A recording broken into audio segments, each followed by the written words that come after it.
wasn't Santa Claus who came to town.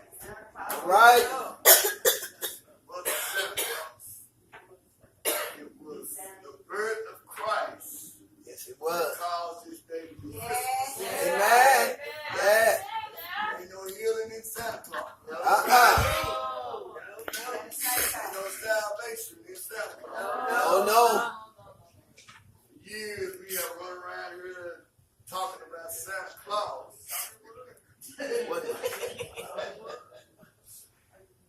We should have been saying King Jesus. Amen. So we thank God this morning. I just thought I'd tell you that. Because 2,000 years ago, he came to this world. Yes. Oh yeah. And since he's been here, the world has never been the same. When he came to this world, things changed greatly. But I want to tell you a little secret. He is an awesome God. Yes, he is. It's so good to see Mother Colleen's daughter. Amen. Daughters. And the young man in the back, he's always here. I don't consider him a visitor. He's a member. He like me. He just stop in whenever he can. It's so good. It's so All good. right. But Mother Connie, I want to tell you a little secret. When you train them up the way they're supposed to, they show up. All right.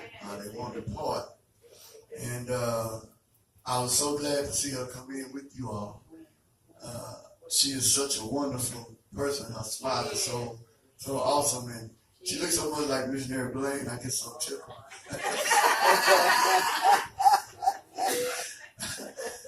And I lived 84 years, 84 Christmases. Mother Connie has been a part of their lives.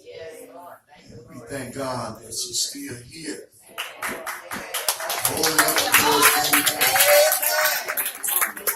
Yeah, so we thank God. Amen. We thank God.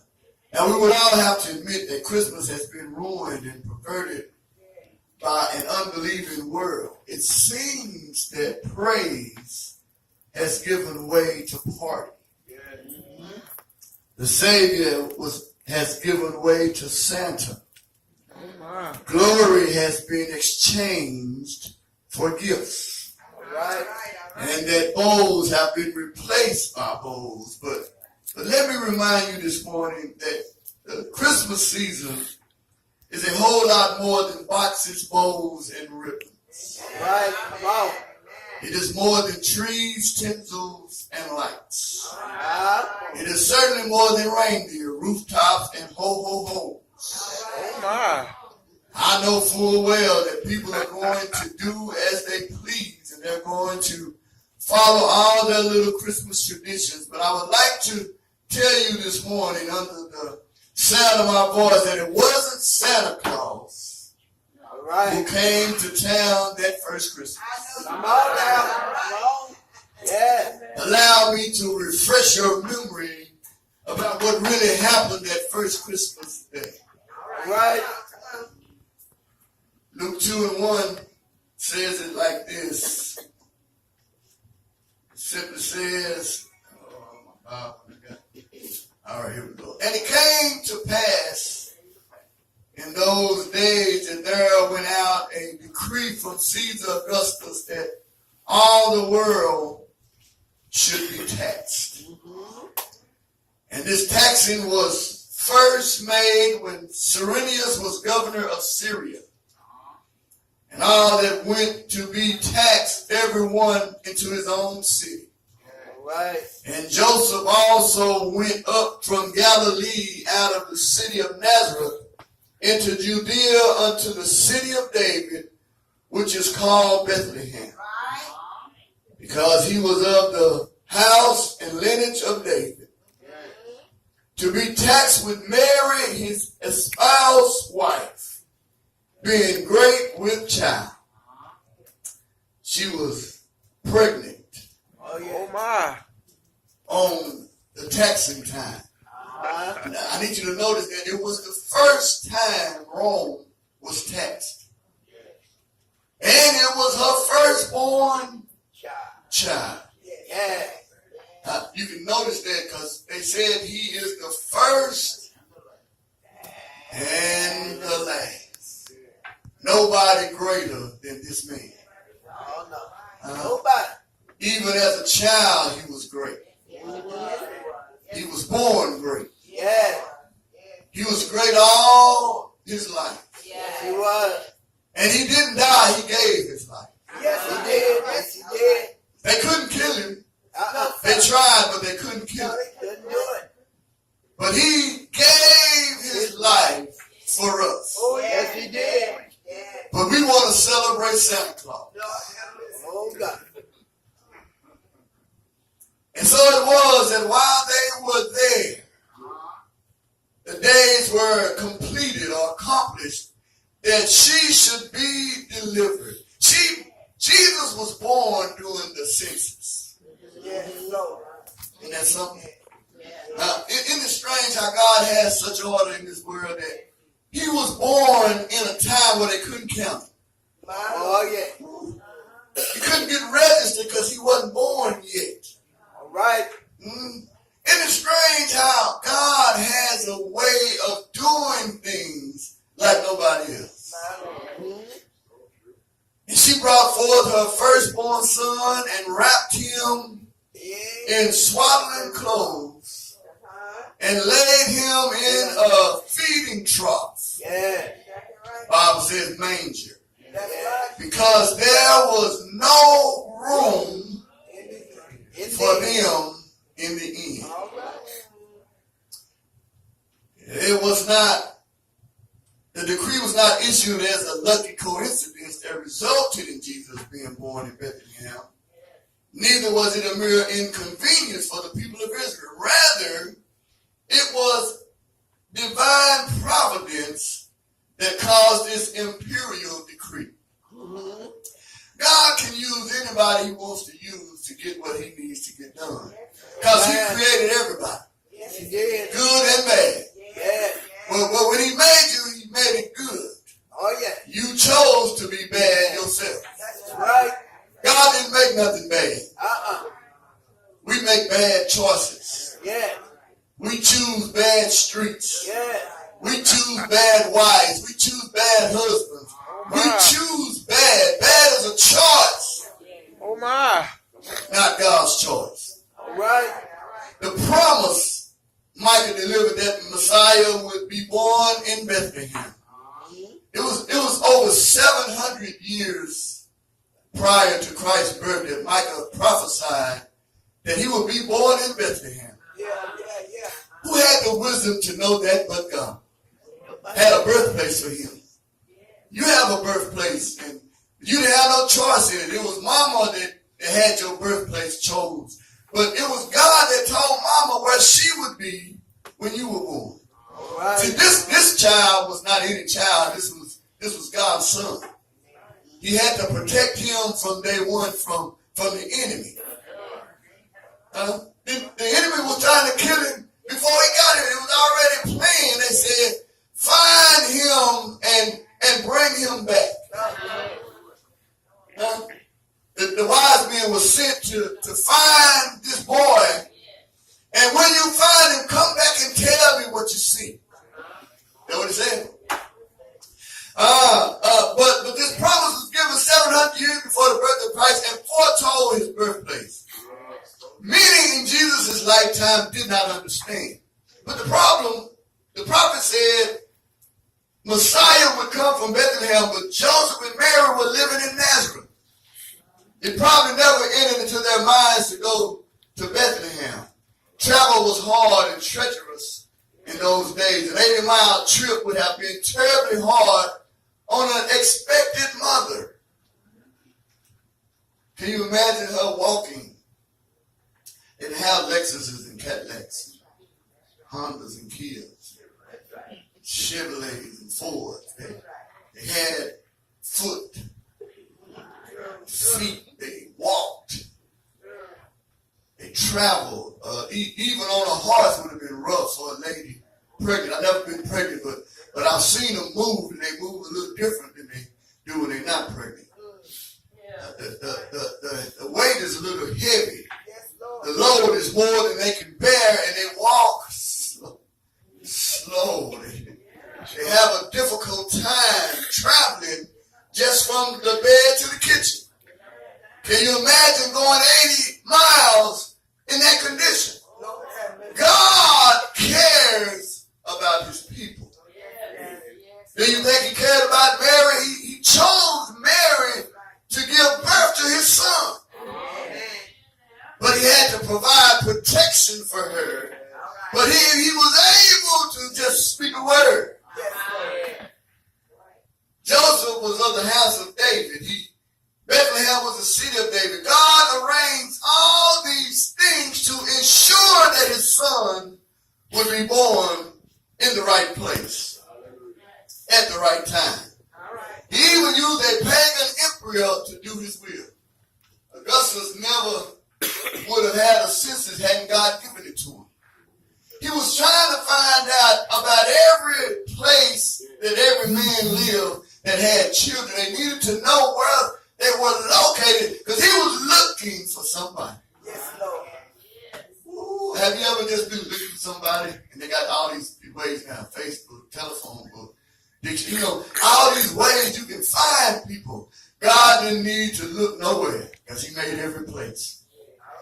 The place of his birth, a strange place, the manger, a feeding trough. The King of Kings was born in a manger. Why? Well, two reasons. The same old shepherds might find him. That was the immediate reason because he needed to be found. And so somebody needed to know where to find him. When you God to protect him, he had to have somebody that knew his location. Not nobody knew but God, but God gave it to men to find him. They put a star in the east. Oh, my. Oh. Somebody said the bright morning star. Oh, my. It was early in the morning when they found him because the star was still shining bright. Woo, this God we serve, isn't he awesome? And his son has to be just like him. Because there ain't nobody like him no more. And then the second reason was eternal, that some old sinners might be able to identify with him and approach him for salvation. So that's why I heard the song No Room in the End. All right. Speaks of the rest of his life. He had to find places to sleep. Folk didn't want the right thing around. Oh, my. It's kind of like today, light and dark don't mix, and when Jesus comes in, all the darkness got to flee. When he came in your life, sin had to leave, or you could get saved and sanctified and Holy Ghost filled. Sin had to depart. But it was the light that came in your life. And then his first outfit wasn't blue or pink. It was swaddling clothes. Yes, it was. These baby wraps prefigure his death and burial. Why did Jesus come? He came to die for us. Yes, he did. You and me. Because I'm the pastor, don't give me no excuses to live any kind of way. Yes, He died for me, and I got to meet him at the end of this life. And so, the last thing I want to tell you, the purpose in his birth, the purpose was salvation of the soul of man. Jesus was a baby born to die. He had been the expectation of mankind since the fall in the Garden of Eden. Every lamb, ram, goat, bird that had been sacrificed down through the ages pointed to this special birth. He is why Noah built an ark. He is why Abraham built an altar. He is why Moses built a tabernacle. He is why Solomon built a temple. God built a hill called Calvary. Oh, my. He came down to be our Savior. there was a great purpose. You. He was born in a manger. I wish they could have put him in the best hospital. But he didn't come to be served. He come to serve. I wish they could have had some better clothes to put on him. But he wasn't concerned about the outfit. He was concerned about the intent. He needed us to be saved from the inside out. Anybody been saved? You know you had to get rid of some things in your life to be saved. And so I want to tell you something this morning. Christ is the reason for the season. Yes, sir. Yes, sir. Quit walking around bitter and depressed because of what you don't have. All right. Because what you do have is a chance to get home to be with God. I need to tell somebody this morning that this is not your home. And you're not going to be here long. Your days here are numbered, but we got some days that cannot be numbered on the other side. Yes, sir. Yes, And sir. I come to tell you that we got to get out of here, so you got to go somewhere when you leave here. Yes, sir. Yes, We sir. were born to die as well. But death is not the end of life, it's the beginning for some of us. Matter of fact, it's the beginning for all of us, because you're going to live again, whether it's here or there. You got to live again. Oh, my. But I come by to tell you this morning that I want to live in the house of the Lord forever. Yes, sir. Yes, sir. And forever is no end to forever. When I get there, I want to see the one that was born for me. I want to celebrate Christmas up there. Christmas won't be like this. Everything I need will be already there waiting for me. He said in his word, I'm going away to prepare a place for you. That where I go, you may go also. In my Father's house are many mansions.